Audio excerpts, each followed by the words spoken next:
ดีสักเรียกว่าทุกข์ในอริยสัจเป็นทุกข์รูปนามกายใจทุกข์ในขันธ์ห้ายิ่งทุกข์หนึ่งทุกข์สองทุกข์สามทุกข์โอ้ทุกข์สามกอง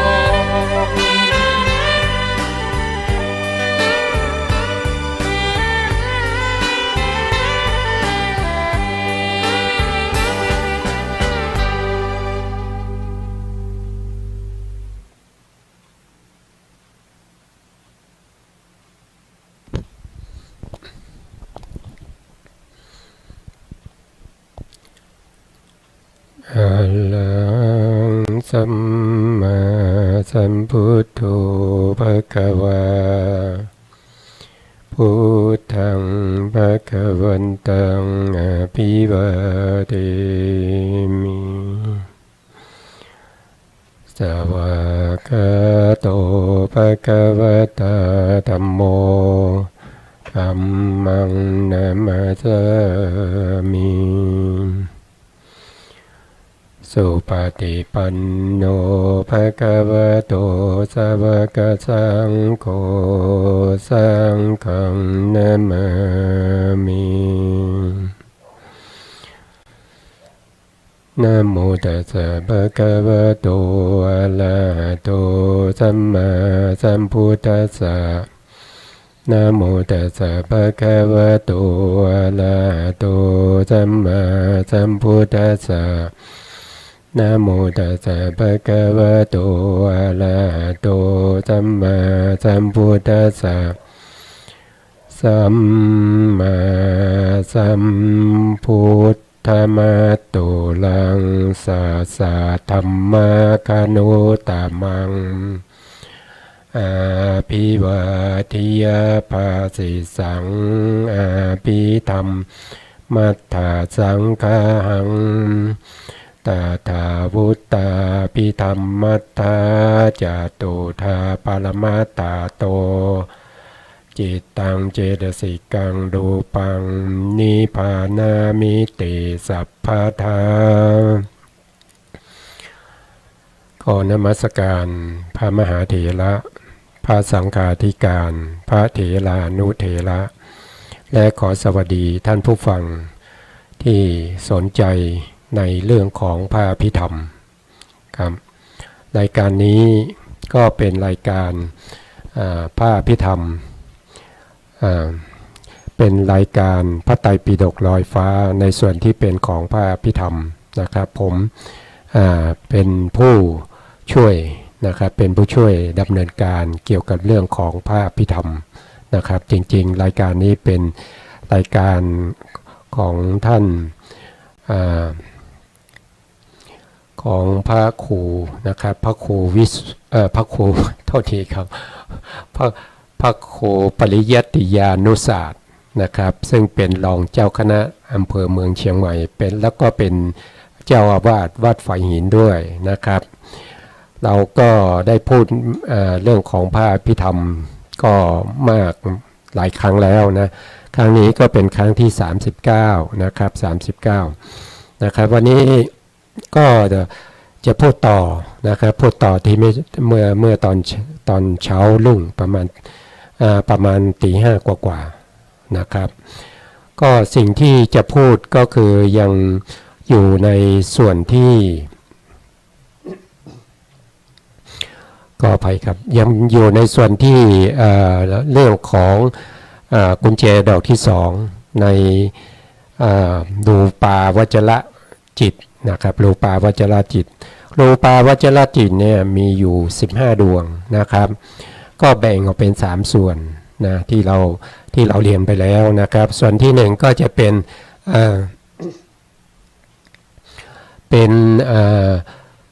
เขาเรียกว่าเป็นรูปาวจรกุศลจิตนะครับเป็นรูปาวจรกุศลนะครับมีอยู่5ดวงด้วยกันนะครับก็ทำหน้าที่อะไรรูปาวจรกุศลเนี่ยนะก็ทำหน้าที่เป็นชวนะนะครับชวนะก็คือการเสพอารมณ์นะเสพอารมณ์แล้วเวลาเขาเกิดขึ้นเนี่ยนะครับ เขาจะเกิดได้มากกว่า7ขณะนะครับอาจจะมากเป็นหลายชั่วโมงนะครับบางทีก็อาจจะเป็นวันนะครับก็ขึ้นอยู่กับบุคคลที่เขาเข้าฌานนะครับแล้วก็ใช้นะครับใช้กุศลฌานนะครับกุศลฌานก็คือรูปาวจรกุศลจิตนั่นแหละทำหน้าที่เป็นชวนะนะครับถ้าในลักษณะนี้ก็จะเกิดแล้วก็ดับไปเกิดแล้วก็ดับไปแล้วแต่ฌานที่เขาได้นะครับแล้วแต่ฌานที่เขาได้แล้วก็แล้วแต่ว่าเขาตั้งใจจะเข้าเป็นระยะเวลาเท่าไหร่นะครับนี่ก็คือเป็นรูปาวจรกุศลจิตนะครับทำหน้าที่ชวนะนะครับเกิดขึ้นเสพอารมณ์นะครับเสพอารมณ์อะไรก็คือเสพอารมณ์ที่เป็นพวกที่เป็นที่เราเรียกว่าอารมณ์ของสมถะนะครับ40อารมณ์นะครับแต่ถ้าเข้าถึงฌานเนี่ยเขาก็เสพอารมณ์ได้ไม่ถึง40นะครับถ้าเป็นปฐมฌานก็ได้แค่25นะครับ25อารมณ์นะครับที่เราได้พูดไปแล้วนะครับแต่ถ้าเป็นทุติยฌานจนถึงจตุยฌานนะครับก็จะได้อารมณ์14นะครับแล้วก็ถ้าเป็นปัญจมฌานก็จะได้อารมณ์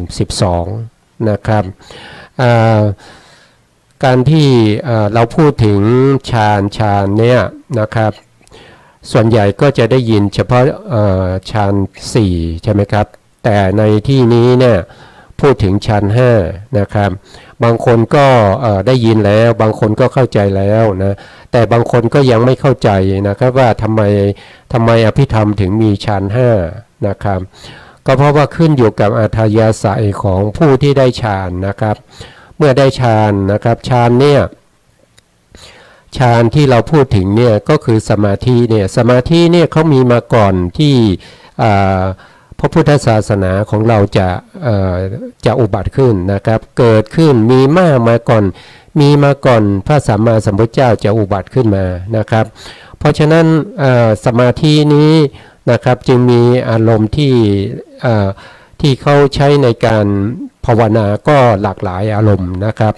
แต่ทางพระพุทธศาสนาแล้วก็จะกำหนดไว้แค่40อารมณ์นะครับใน40อารมณ์เนี้ยนะครับก็ว่าโดยพิธรรมก็แยกออกมาเป็นส่วนๆก็จะได้อยู่ทั้งหมดได้ถึงฌาน5นะครับฌาน5ก็มาจากองค์ฌานนั่นเองนะครับก็คือเรื่องของการละองค์ฌานนะครับถ้าเป็นปฐมฌานเนี่ยก็จะมีองค์ฌาน5นะครับองค์ฌานก็คือตัววิตกวิจารนะครับปีตินะครับแล้วก็สุขแล้วก็เอกคตานะครับ5ถ้าสมมติว่าเราฝึกเข้าฌานเนี่ยถ้าองค์ฌานพวกนี้ปรากฏชัดเจนนะครับตั้งแต่วิตกนะครับวิตก1นะวิตก2วิจาร3ปีติ4สุข5เอกคตาเนี่ยปรากฏชัดเจนนั่นแสดงว่าเราได้ปฐมฌานนะครับได้ปฐมฌานนะครับก็คือฌานที่1นะครับแล้วถ้าเกิดว่าเราปฏิบัติไปต่อไปนะครับทำให้เกิดเป็นวสีเกิดเป็นความชำนาญนะครับในการที่จะเข้าออกฌานเมื่อระลึกถึงได้ก็สามารถที่จะเข้าได้เลยนะครับไม่ต้องมานั่งบริกรรมนะครับไม่ต้องมานั่งบริกรรมแต่เมื่อถึงตรงนั้นเนี่ยเขาก็จะเห็นว่าตัววิตกเนี่ยองค์ฌานตัววิตกตัวที่1เนี่ยเป็นตัวที่ใกล้ต่อรูปนะครับเพราะว่าในการที่มีวิตกนี้มันจะเป็นตัวที่คอยยกจิตเนี่ยขึ้นสู่อารมณ์อย่างเช่นขึ้นสู่กสิณอย่างเงี้ยนะครับกสิณก็คือพวกที่ต้องใช้ตาในการเพ่งแล้วก็บริกรรมด้วยใจนะครับแล้วก็ปากก็บริกรรมไปนะครับใจก็เพ่งไปนะครับก็จะเห็นว่าตัววิตกเนี่ยเป็นตัวที่หยาบเขาก็จะละวิตกนะครับพยายามละวิตกเมื่อเขามีความชำนาญเขาก็สามารถละวิตกได้นะครับทีนี้พอละวิตกได้เนี่ยมันก็จะเหลือองค์ฌานแค่4นะครับองค์ฌาน4เนี่ยนะครับก็คือ1ก็คือวิจาร2ก็คือปิติ3ก็คือสุข4ก็คือเอกคตานะครับใน4ตัวเนี้ย นะครับนั่นแสดงว่าเขาได้ฌานที่สองนะครับเขาได้ฌานที่สองแต่บางคนเนี่ยนะครับเมื่อฝึกไปนะครับมีวสีมีความชำนาญ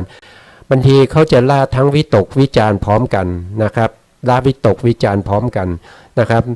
ถ้าละวิตกวิจารพร้อมกันนั่นแสดงว่าว่าโดยฌานก็มีแค่4นะครับว่าโดยฌานก็มีแค่4นะครับ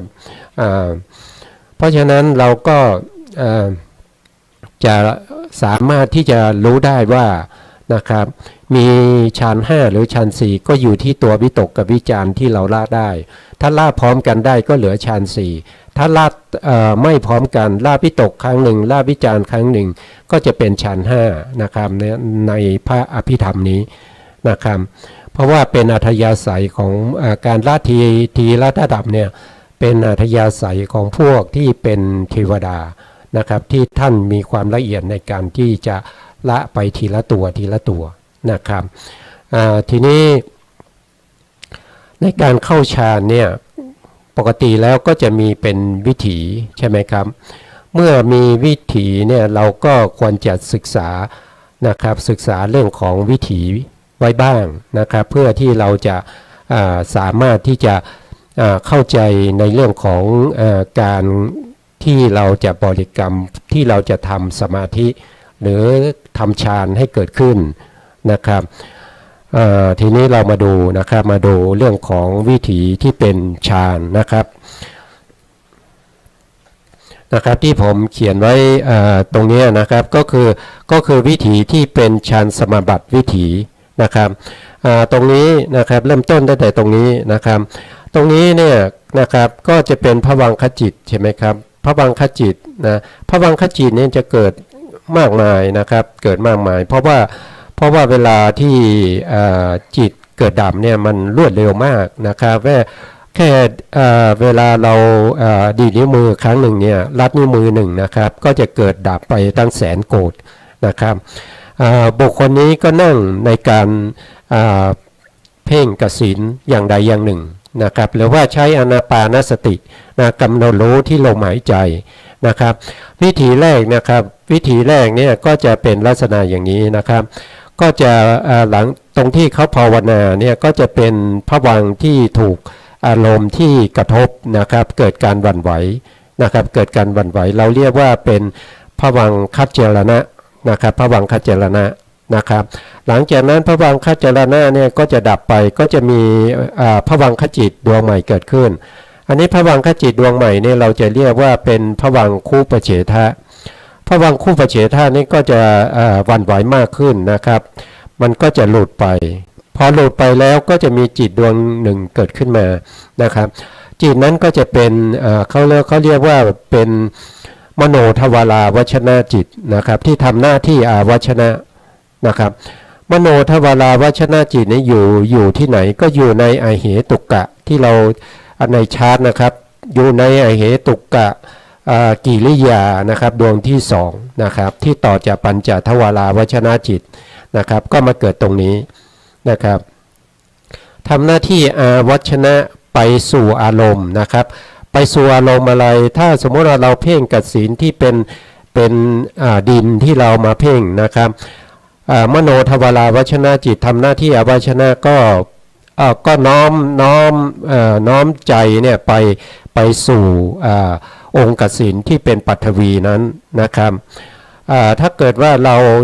เจริญอานาปานสติก็คือการหายใจเข้าและหายใจออกนะครับหายใจเข้าก็รู้หายใจออกก็รู้เนี่ยมโนทวาราวชนะจิตนี้ก็จะน้อมไปสู่ตัวลมนะครับตัวลมที่กระทบกับโพรงจมูกนะครับหรือว่าปลายจมูกหรือว่าบนริมฝีปากตรงไหนนะครับตรงไหนที่ชัดเจนนะครับเขาก็จะกำหนดรู้ตรงนั้นนะครับคำต่อมาก็จะเป็นมหากุศลนะครับมหากุศลที่เป็นญาณสัมปยุตนะครับต้องเป็นญาณสัมปยุตนะครับถ้าเป็นญาณวิปยุตนี่ไม่ได้นะครับมันจะไม่สามารถที่จะขึ้นฌานได้เพราะไม่มีปัญญาประกอบนะครับก็จะมีมหากุศลนะครับ ที่เป็นญาณสัมปยุตใน4ดวงนั้นนะครับดวงใดดวงหนึ่งนะครับมาทำหน้าที่ตรงนี้ปริกรรมนะครับมาทำหน้าที่ปริกรรมก็คือการที่บริกรรมนะครับบริกรรมถ้าเป็นกสิณที่เป็นปัทวีก็จะบริกรรมดินนะครับดินหรือว่าปัทวีนะครับถ้าเป็นวิธีแรกนะครับตัวนี้ยังไม่ขึ้นนะครับก็จะเป็นปริกรรมไปเรื่อยๆนะครับเพราะว่าวิธีนี้จะเป็นวิธีขึ้นฌานแล้วนะแต่เวลาเราเจริญจะทำฌานครั้งแรกเนี่ยมันจะไม่สามารถที่จะเข้าฌานได้ทันทีนะครับเพราะฉะนั้นก็จะมีมหากุศลที่เป็นญาณสัมปยุตนะครับก็จะทำหน้าที่ปริกรรมเนี่ยนะครับปริกรรมแล้วก็ลงสู่ภวังค์ไปนะครับแล้วก็ขึ้นมาใหม่แล้วก็ปริกรรมเนี่ยครับจะต้องทำอย่างเงี้ยมากรอบด้วยกันนะครับก็คือต้องทำให้ภวังคจิตนะครับภวังคจิตที่มาขั้นตรงนี้หรือว่ามาขั้นตรงนี้นะครับมาขั้นตรงนี้นะครับนะตรงนี้นะให้ภวังคจิตเนี่ยขั้นน้อยที่สุดนะครับเดิมเนี่ยภวังคจิตเนี่ยเกิดขึ้นขั้นระหว่างวิถีพวกนี้มันมากมายใช่ไหมครับสมมติว่ามันมาขั้นเป็นแสนดวงเนี่ยเกิดดับไปแล้วเป็นแสนดวงแล้วก็ถึงจะมาขึ้นบริกรรมแล้วก็ลงสู่ภวังค์นะครับภวังค์ก็จะเป็นแสนดวงแล้วก็มาบริกรรมอย่างเงี้ยนะครับถ้าเราบริกรรมเนี่ยดีขึ้นนะครับดีขึ้นภวังคจิตนี่ก็จะน้อยลงนะครับภวังคจิตที่เป็นแสนก็จะอาจจะเหลือสักหมื่นนะครับวิถีที่เป็นบริกรรมเนี่ยก็จะใกล้เคียงกันมาต่อกันได้ง่ายนะครับจนในที่สุดเนี่ยจะเหลือเป็นหลักพันนะครับหลักร้อยนะครับแล้วในที่สุดเนี่ยนะครับก็จะมาถึงวิถีนี้นะครับก็จะเป็นภวังคจิตขจรณะคู่ปเฉทะมโนทวาราวชนะจิตแล้วก็ปริกรรมนะครับปริกรรมเกิดขึ้นนะมหากุศลเนี่ยเกิดขึ้นครั้งหนึ่งนะครับแล้วก็เข้าสู่อุปจาระนะครับเข้าสู่อุปจาระก็คืออะไรก็คือสมาธิที่เป็นอุปจาระนะครับอันนี้ก็คือได้แก่ตัวไหนก็คือได้แก่มหากุศลที่เป็นญาณสัมปยุตนะครับเหมือนดวงที่ทำหน้าที่ปริกรรมมาหลายรอบแล้วนะครับก็มาเกิดเป็นอุปจาระนะครับเกิดเป็นอุปจาระเมื่ออุปจาระแล้วก็เกิดเป็นอนุโลมนะครับเกิดเป็นอนุโลมก็คือหมายความว่ายังไงก็คือหมายความว่ามีอารมณ์ที่คล้อยตามปริกรรมและอุปจาระนะครับแล้วก็ตรงนี้ก็ยังเป็นมหากุศลญาณสัมปยุตนะครับเป็นเช่นเดียวกันกับปริกรรมกับอุปจาระนะครับเสร็จแล้วก็มาโคตภูนะครับโคเนี่ยนะครับก็คือการข้ามโคตจากความเป็นตรงนี้นะครับคือไม่ได้ฌานก็เป็นอะไรก็เป็นกามบุคคลใช่ไหมครับตรงนี้เป็นกามบุคคลนะครับเมื่อเป็นกามบุคคลเนี่ยอย่างเราเนี่ยเป็นกามบุคคลนะครับก็พอได้โคตภูมาเนี่ยนะครับก็จะข้ามจากความเป็นกามโคตก็คือเป็นกามบุคคลเนี่ยเข้าสู่ความเป็นมหาคตะนะครับเข้าสู่ความเป็นมหาคตะโคตนะครับก็คือจะได้ฌานขึ้นมานะครับฌานนี้ก็จะเป็นรูปาวจระนะครับรูปาวจระปฐมฌานที่มีองค์ฌาน5เกิดขึ้นมา1ขณะนะพอเกิดขึ้นมา1ขณะแล้วนะครับตรงนี้ยังไม่มีนะครับแล้วก็ลงสู่ภวังค์ไปนะครับอันนี้คือการได้ฌานครั้งแรกนะครับได้ฌานครั้งแรกนี่คือได้มาแค่ดวงเดียวนะครับพอได้มาแค่ดวงเดียวเนี่ยเขาก็บริกรรมต่อนะครับภวังค์ที่ขั้นระดับเป็นร้อยนะครับก็จะลดลงเรื่อยๆนะครับบริกรรมก็จะมาเรื่อยๆพอบริกรรมนะครับรอบหลายรอบนะครับรอบที่เท่าไหร่ไม่รู้หลังจากเราได้ฌานมาครั้งหนึ่งนะครับก็จะเป็นวิถีนี้เหมือนเดิมนะครับก็เป็นปริกรรมก็มหากุศลญาณสัมปยุตนะครับแล้วก็อุปจาระก็เป็นมหากุศลญาณสัมปยุตนะครับแล้วก็อนุโลมนะอนุโลมก็ มหากุศลนะครับญาณสัมปยุตเช่นเดิมนะครับโคตภูก็เป็นมหากุศลที่เป็นญาณสัมปยุตนะครับอันนี้เป็นวิถีแรกที่เราได้นะครับเพราะฉะนั้นมหากุศลที่เกิดตรงนี้จะต้องเป็นสุขนะครับจะต้องเป็นสุขเพราะฉะนั้นมหากุศล1ดวง2ดวง3ดวง4ดวงที่ประกอบด้วยปัญญาเนี่ย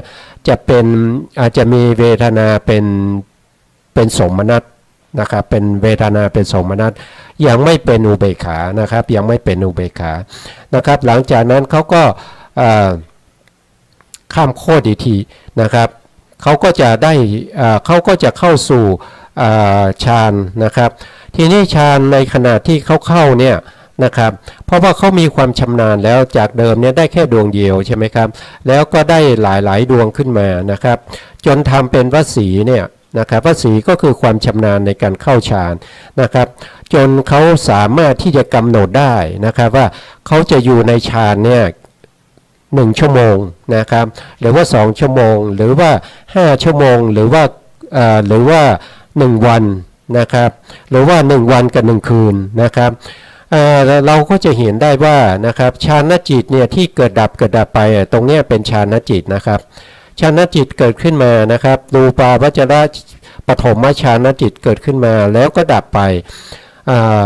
ปฐมฌานจิต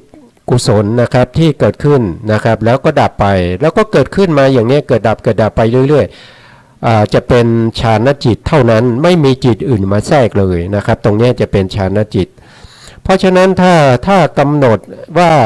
จะเข้าประมาณ1 ชั่วโมงเนี่ยนะครับพอครบ1 ชั่วโมงเขาก็จะออกนะครับ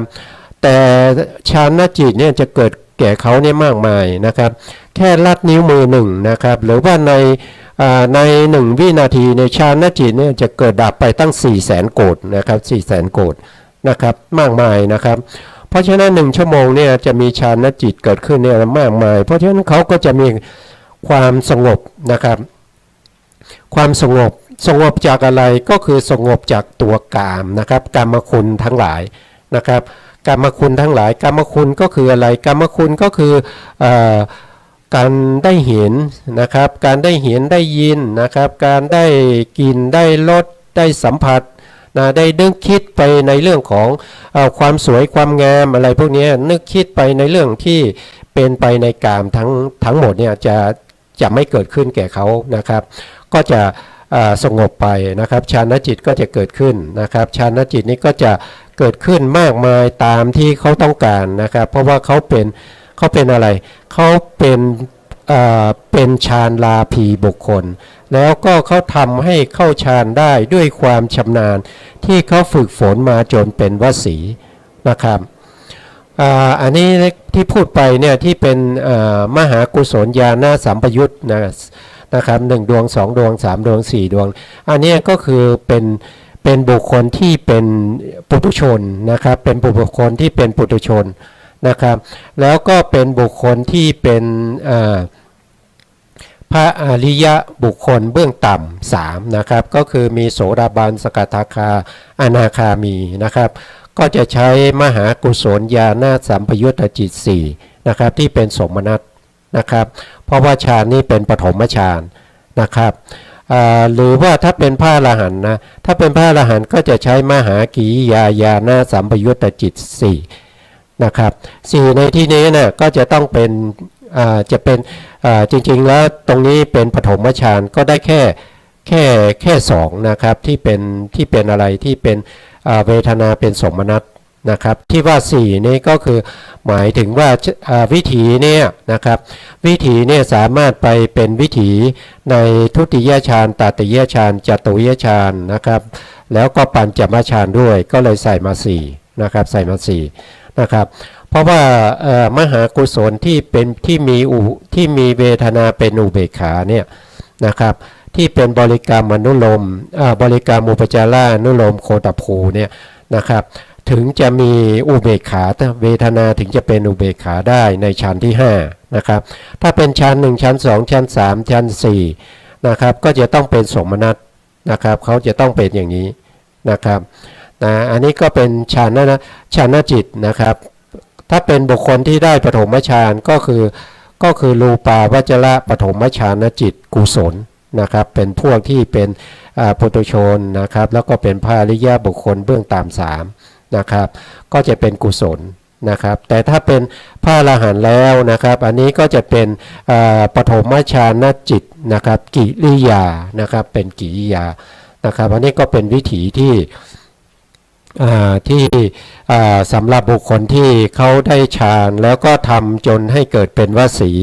สามารถที่จะกำหนดในการที่จะอยู่ในฌานได้นานหรือไม่นานนะครับก็ขึ้นอยู่กับวสีที่เขาทำนะครับคือวสีเนี่ยมีความสำคัญนะครับเพราะว่าคนได้ฌานเนี่ยนะถ้าเขานึกได้เขานึกอยากจะเข้าฌานเขาก็เข้าเลยนะครับไม่ต้องมานั่งเพ่งกับศีลนะครับไม่ต้องมานั่งเพ่งลมหายใจให้เสียเวลานะครับเพราะว่าเขาผ่านตรงนั้นมาแล้วนะครับแต่ถ้าฌานเขาเสื่อมเนี่ยเขาต้องกลับไปทำใหม่นะครับไปปริกรรมใหม่นะครับไปบริกรรมใหม่เนี่ยนะครับไปบริกรรมใหม่เพื่อให้ได้ฌานขึ้นมาใหม่นะครับเพราะฉะนั้นบุคคลพวกนี้เนี่ยนะครับเวลาเขาได้ฌานแล้วเนี่ยเขาจะต้องมีการเข้าฌานออกฌานบ่อยๆนะครับเพราะว่าถ้าไม่เข้าฌานออกฌานบ่อยๆเนี่ยฌานนี้จะเสื่อมนะครับเพราะฌานนี้เป็นอะไรเป็นโลกิยะนะครับฌานพวกนี้มันเป็นโลกิยะนะครับมันไม่เหมือนกับมรรคนะมันไม่เหมือนกับมรรคนะเพราะว่ามรรคเนี่ยเขาเป็นโลกุตระถ้าเขาได้แล้วก็ได้เลยไม่มีการเสื่อมนะครับแต่ถ้าเป็นฌานจิตเนี่ยเป็นโลกิยะนะครับเพราะฉะนั้นก็มีโอกาสที่เสื่อมไปนะครับทีนี้เราก็พอสมมติว่าเขาอยู่ในฌานนะครับเขาอยู่ในฌานเนี่ยก็จะเป็นมหาคตาโคตนะครับก็เป็นฌานลาภีบุคคลนะครับเป็นฌานลาภีบุคคลนะครับเมื่อเขาออกจากฌานนะครับก็จะนะครับเมื่อเขาออกจากฌานเนี่ยเขาก็จะกลับไปถ้าภวังคจิตเกิดขึ้นเนี่ยนะครับเขาก็จะกลับไปสู่กามโคตนะครับก็คือเป็นกามบุคคลเหมือนเดิมนะครับแต่เวลาเขาเข้าฌานเนี่ยเขาจะเป็นฌานลาภีบุคคลนะครับก็จะเป็นลักษณะอย่างนี้นะครับเพราะว่าภวังคจิตเนี่ยไม่เป็นภวังคจิตที่เป็นของมหากุศลแล้วก็จะมีมหาวิบากแล้วก็มีมหากิริยาใช่ไหมครับอันนี้จะเป็นมหาวิบากนะครับมหาวิบากที่เป็นญาณสัมปยุตนะครับ4ดวงนะเป็นญาณสัมปยุตนะครับ4ดวงนั้นนะครับที่เราได้มาตั้งแต่ปฏิสนธินะครับได้มาตั้งแต่ปฏิสนธินะครับแล้วก็ทำหน้าที่เป็นภวังค์รักษาภพชาติของเรานะครับก็จะเขาเป็นกามนะครับเป็นกามมาโสภณะ24นะครับที่เราเรียนมานะครับแล้วก็ถ้าเป็นมนุษย์นะครับเป็นมนุษย์กับเป็นเทวดาเนี่ยก็จะต้องเป็นกลับมาสู่ในความเป็นกามนะครับเพราะว่าภวังคจิตเนี่ยเขาเป็นกามนะครับแต่ถ้าเขาเป็นอริยบุคคลนะครับ4นะครับตรงนี้ก็จะเป็นเขาก็จะเป็นโสดาบันบุคคลนะครับเป็นโสดาบันบุคคลนะครับเพราะว่าโสดาบันเนี่ยเขาได้มากแล้วนะครับได้มากแล้วเนี่ยมากเนี่ยเขาจะไม่เสื่อมนะครับมากนี้จะไม่เสื่อมเขาเป็นโสดาบันแล้วก็ต้องเป็นโสดาบันต่อไปนะครับจนกว่าจะเลื่อนระดับไปเป็นสกทาคามีหรืออนาคามีนะครับเพราะฉะนั้นเขาก็จะเป็นโสดาบันบุคคลนะครับถ้าเป็นสกทาคามีบุคคลเข้าฌานออกฌานแล้วก็จะเป็นสกทาคามีบุคคลนะครับถ้าเป็นพระอนาคามีก็จะเป็นอนาคามีบุคคลนะครับแล้วถ้าเป็นพระอรหันต์เขาก็จะเป็นพระ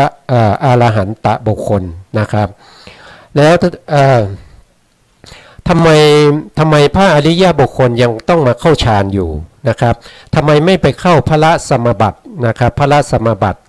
ก็คือจะมีผลละจิตเกิดตรงนี้นะครับผลละจิตก็จะเกิดมากมายนะครับแทนตัวฌานนะครับทำไมพระอริยบุคคลยังต้องกลับมาทำฌานนะครับก็ตอบได้ว่าอริยบุคคลเหล่านั้นนะครับเขาต้องการเข้านิโรธาสมบัตินะครับนิโรธาสมบัติเนี่ยเป็น เป็นวิถีนะครับเป็นถ้าใครเข้าได้เนี่ยนะครับพอฌานจิตเกิดขึ้นหนึ่งครั้งนะครับต้องเป็นเนวสัญญานาสัญญายตนะฌานนะครับเกิดขึ้นหนึ่งครั้งนะครับแล้วจากนั้นไปเนี่ยมันก็จะดับไปเลยจิตก็จะไม่เกิดอีกนะครับจิตก็จะไม่เกิดอีกนะครับจิตก็จะไม่เกิดอีกจิตจะดับไปเจตสิกจะดับไปนะครับและจิตตชรูปก็จะดับไปนะครับแล้วแต่เวลาที่ท่านเข้านะครับส่วนใหญ่แล้วจะเข้า7วันนะครับก็จะนั่งอยู่อย่างนั้นนะครับ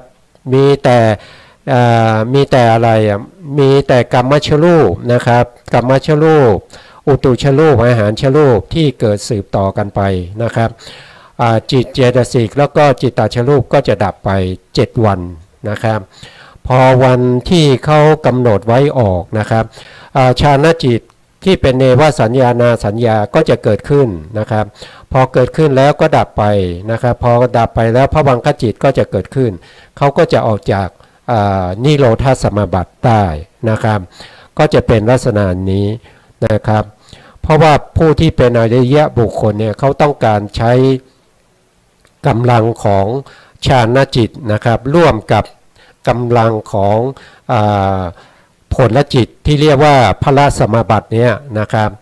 ในการที่จะใช้ทั้งสองอย่างเนี่ยทำการเข้านิโรธสมาบัติเพราะว่านิโรธสมาบัติเนี่ยอาศัยกำลังสองอย่างนะครับจะใช้กำลังอย่างใดอย่างหนึ่งเนี่ยไม่สามารถที่จะเข้าพละไม่ใช่นิโรธสมาบัติได้นะครับถ้าใช้เฉพาะทางโลกุตระนะครับก็คือพวกที่ได้เป็นพระอริยบุคคลเนี่ยนะครับใช้เฉพาะ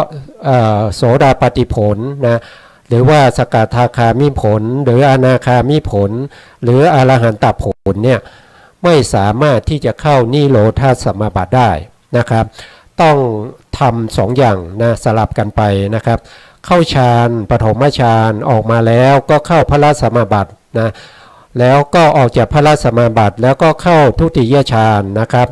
แล้วก็ออกจากพละสมาบัตินะครับมาฌานสมาบัตินะครับมาเข้าพละสมาบัติอย่างเงี้ยก็ต้องทำสลับกันไปเรื่อยๆนะครับจนถึงเนวสัญญานาสัญญายตนะนะครับก่อนที่จะเข้าเนวสัญญานาสัญญายตนะเขาจะมีการอธิษฐานนะครับหนึ่งก็คืออธิษฐานว่าจะเข้ากี่วันนะครับสองก็คืออธิษฐานว่าไม่ให้บริขารทั้งหลายเนี่ยเป็นอันตรายนะครับไม่ว่าจะเป็นน้ำท่วมนะครับไม่ว่าจะเป็นไฟไหม้นะครับไม่ว่าจะเป็นมีพายุนะครับก็ไม่สามารถที่จะมาทำลายเขาได้นะครับพร้อมทั้งอัฐบริขารด้วยนะครับถึงน้ำท่วมก็ไม่สามารถที่จะท่วมนะไม่สามารถที่จะท่วมในบริเวณที่เขาอยู่ได้นะครับที่เขากำลังเข้าเข้านิโรธสมาบัติอยู่เนี่ยไม่สามารถน้ำไม่สามารถจะท่วมได้นะครับอันนี้ก็เป็นเขาเรียกว่านะครับนิโรธสมาบัติเนี่ยบางคนอาจจะเรียกว่าเป็นการฝึกปรินิพพานนะครับก็คือพยายามที่จะดับทั้งนามและรูปไม่ให้มีนะครับก็คล้ายๆกับปรินิพพานนะครับปรินิพพานก็คือจิตเจตสิกเนี่ยจะดับไปหมดนะครับแล้วก็รูปทั้งหลายนะครับไม่ว่าจะเป็นกรรมชรูปจิตตชรูปอุตุชรูปอาหารชรูปนี้จะดับหมดเลยนะครับแต่นิโรธสมาบัติเนี่ยนะครับก็ยังจะเหลือรูปไว้ให้อยู่3อย่างนะครับก็คือกรรมชรูปนะครับอุตุชรูปและอาหารชรูปนะครับเพราะฉะนั้นนะครับอยู่7วันเนี่ยอาหารของผู้ที่เข้านิโรธสมาบัติที่เลี้ยงร่างกายเนี่ยก็จะหมดในวันที่7นะครับเพราะฉะนั้นบุคคลที่ออกจากนิโรธสมาบัติมาเนี่ยนะครับก็จะต้องไปบิณฑบาตเพื่อหาอาหารนะครับเพื่อจะให้ชีวิตอยู่ต่อไปได้นะครับแล้วบุคคลที่ทำบุญกับพระที่ออกจากนิโรธสมาบัติเนี่ยนะครับจะต้องเป็นบุคคลที่ได้บุญมากนะครับถ้ามีความเลื่อมใสนะครับมีเขาเรียกว่ามี ความเลื่อมใสในทั้งสามการนะครับก่อนทำนะครับแล้วก็ขณะทำแล้วก็หลังทำแล้วนะครับจิตไม่เศร้าหมองนะครับเขาจะให้ผลนะครับให้ผลภายใน7วันนะครับไม่เกิน7วันนะครับอันนี้แล้วก็เรียนท่านผู้ฟังด้วยนะครับว่าผู้ที่เข้านิโรธาสมาบัติได้เนี่ยจะมีแค่2บุคคลนะครับจะเป็นพระอนาคามีบุคคลกับพระอรหันต์บุคคลนะครับส่วนพระโสดาบันกับสกทาคามีเนี่ยจะเข้านิโรธาสมาบัติไม่ได้นะครับแต่เขาก็ยังทำฌานนะครับเพราะว่าเขาจะต้องใช้ในการที่เขาจะได้ในมรรคเบื้องสูงต่อไปนะครับผู้ที่เป็นสกทาคามีก็จะเป็นพระอนาคามีต่อไปก็สามารถที่จะเข้าได้นะครับเพราะว่าเขาทำมาแล้วนะเขาฝึกมาแล้วนะครับผู้ที่เป็นโสดาบันก็จะเป็นสกทาคามีต่อไปแล้วก็สกทาคามีก็จะเป็นอนาคามีต่อไปนะครับพอเป็นอนาคามีเขาก็เข้าได้นะครับต่อไปก็เป็นพระอรหันต์แล้วปารินิพพานไปนะครับอันนี้ก็เป็นวิถีที่เกิดจากการทำสมาธิทำฌานนะครับตอนนี้ก็เวลาหมดแล้วนะครับก็ท้ายนี้ก็ขอบพระคุณพระครูสมุทรวิสุวัฒน์นะครับวรกิจโยผู้อำนวยการสถานีนะครับแล้วก็เจ้าหน้าที่สถานีทุกท่านนะครับแล้วก็ขอ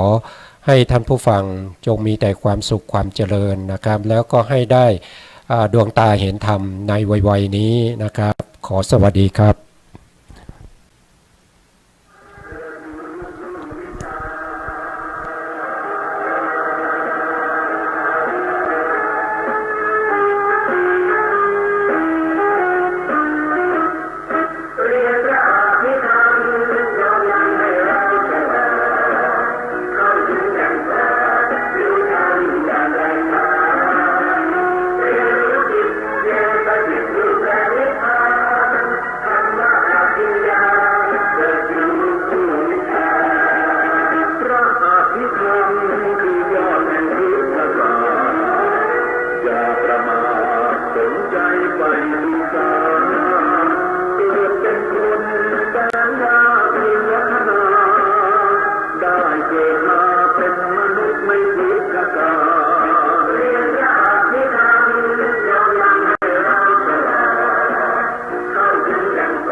มันตะจำให้ดีนะแสงส่องนำปัญญาจากสี่แล้วมีข้อห้าเจริญสัมมาอาชีพนั้นหนอสัมมาวายามะก็ดีบอกข้อ6นี้จิตเพียรอย่าท้อเจริญสัมมาสติให้พอข้อนี้คือข้อที่7ให้จำ